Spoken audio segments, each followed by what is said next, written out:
Chapter 10. The Civil Disobedience Movement. In the Lahore session, full powers regarding the launching of the civil disobedience movement were given to Mahatma Gandhi. Before launching the movement, Gandhiji put forward various demands such as abolition of salt tax, prohibition of liquor, and end of the monopoly right of the government to manufacture salt. But the government rejected those demands. Gandhiji, therefore, decided to start a country-wide satyagraha by breaking the Salt Act. Salt was a daily necessity and it was freely available in nature. It was, therefore, unjust to impose a tax on it. The salt satyagraha was symbolic. In a broader sense, the salt satyagraha signified the breaking of all the oppressive and unjust laws of the British government in a peaceful way. The civil disobedience movement included picketing liquor shops and shops selling foreign cloth, as also conducting a no-tax campaign. Thus the movement was broad in its nature. The Dandi March. Gandhiji decided to launch the salt satyagraha at Dandi in Gujarat. On the 12th of March 1930, Gandhiji set out from Sabarmati Ashram with 78 of his followers for launching the salt satyagraha. Along with others, Sarojini Naidu and Mithuben Petit also accompanied him. In his march from Sabarmati to Dandi, covering a distance of 385 kilometers, people joined him in very large numbers. On the 6th of April, Gandhiji picked up the salt on the seashore at Dandi and broke the Salt Act. Thus began the nationwide civil disobedience movement. The Peshawar Satyagraha. In the northwest frontier province, Khan Abdul Ghaffar Khan was the most loyal follower of Gandhiji. He was known as the Frontier Gandhi. He had founded an organization called Khuda-i-Khidmatgar, Servants of God. He began a satyagraha at Peshawar on 23 April 1930. The town was in the hands of the satyagrahis nearly for a week. The British government ordered the platoons of the Garhwal Rifles to open fire on the satyagrahis. But Chandra Singh Thakur, who was an officer of the Garhwal Rifles, refused to open fire. He was court-martialed and was given a severe punishment. The British government found itself in a difficult situation due to the satyagraha launched by Gandhiji. Gandhiji was arrested on 4th May 1930 and government repression was let loose. The entire nation strongly condemned Gandhiji's arrest. The Solapur Satyagraha. The mill workers were in the forefront of the Solapur Satyagraha. They observed a hartal on 6th May 1930. Police stations, courts, the railway station and municipal buildings were attacked. It was practically people who ruled Solapur. At last, the government called in the army. Martial law was imposed and thus the movement in Solapur was suppressed. Malappa Dhanshetty, Shri Krishna Sarda, Kurban Hussain and Jagannath Shinde were hanged for their participation in the Satyagraha. Dharasana Satyagraha. After the arrest of Gandhiji, the leadership of the Satyagraha at Dharasana in Gujarat passed on to Sarojini Naidu. The police lathi-charged the Satyagrahis who came forward to break the Salt Act. The Satyagrahis quietly suffered the blows of the lathi. When they were finally taken away by the Congress workers for medical aid, another batch of Satyagrahis came forward to replace them. This continued endlessly. In Maharashtra, there were salt satyagrahas at Wadala, Malwan, Shiroda and other places. Where there were no salt pans, people began to break the forest laws. There were jungle satyagrahas at many places such as Bilashi, Sangamner, Kalwan, Chirner and Pusad in Maharashtra. Adivasis joined the jungle satyagraha in large numbers. Martyrdom of Babu Genu. Satyagrahis in Mumbai tried to obstruct the trucks loaded with foreign goods. Babu Genu, a mill worker, was at the forefront.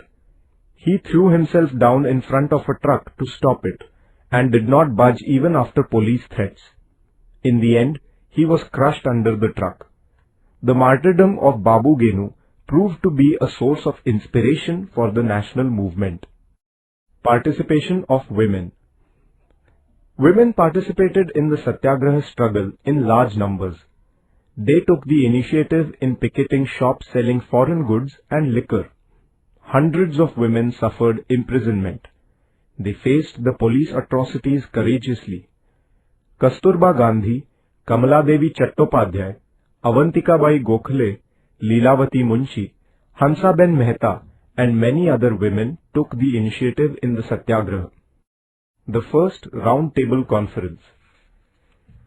The British Prime Minister Ramsay MacDonald organized a conference at London in 1930 to discuss certain constitutional issues related to India. It was known as the Round Table Conference.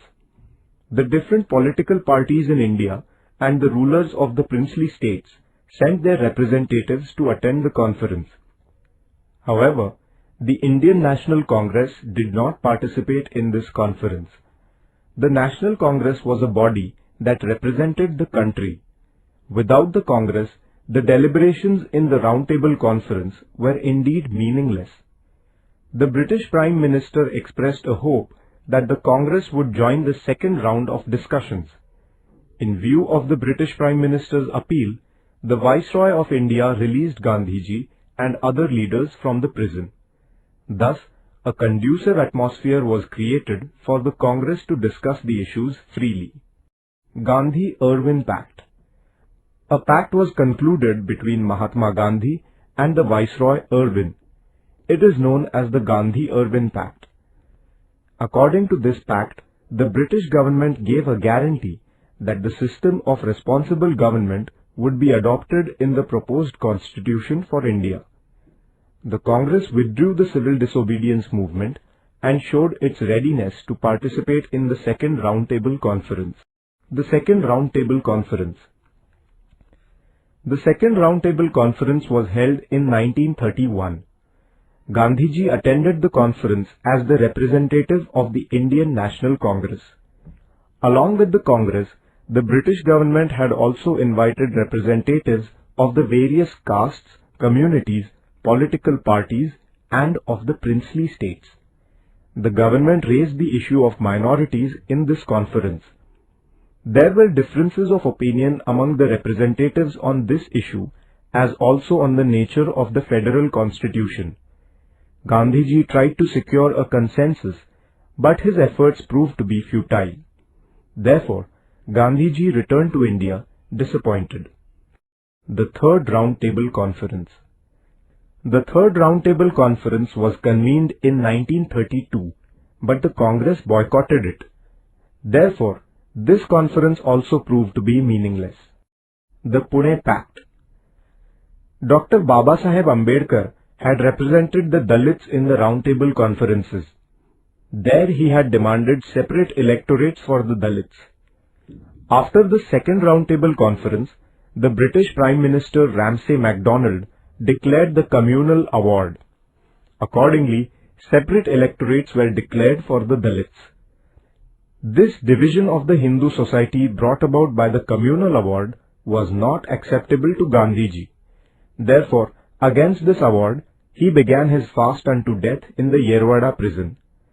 The leaders of the Indian National Congress appealed to Dr. Babasaheb Ambedkar to reconsider his demand. In the interest of the nation, Dr. Babasaheb Ambedkar accepted this request. A pact was concluded between Dr. Babasaheb Ambedkar and Mahatma Gandhi at Pune in 1932. This is known as the Pune Pact. According to this pact, instead of separate electorates, it was decided to give 148 reserved seats in the legislature to the Dalits. Later, the British government gave its consent to this arrangement. The second phase of the civil disobedience movement. After his return to India from the second Round Table Conference, Gandhiji decided to resume the civil disobedience movement. The government arrested him immediately. This created discontent among the people. The government responded to this movement with inhuman repression. All civic rights were strangled. The Indian National Congress and their associate organizations were declared illegal. Their offices and funds were confiscated. The nationalist press and literature were kept under strict surveillance. In April 1934, Gandhiji withdrew the movement and the historic phase of the civil disobedience movement came to an end.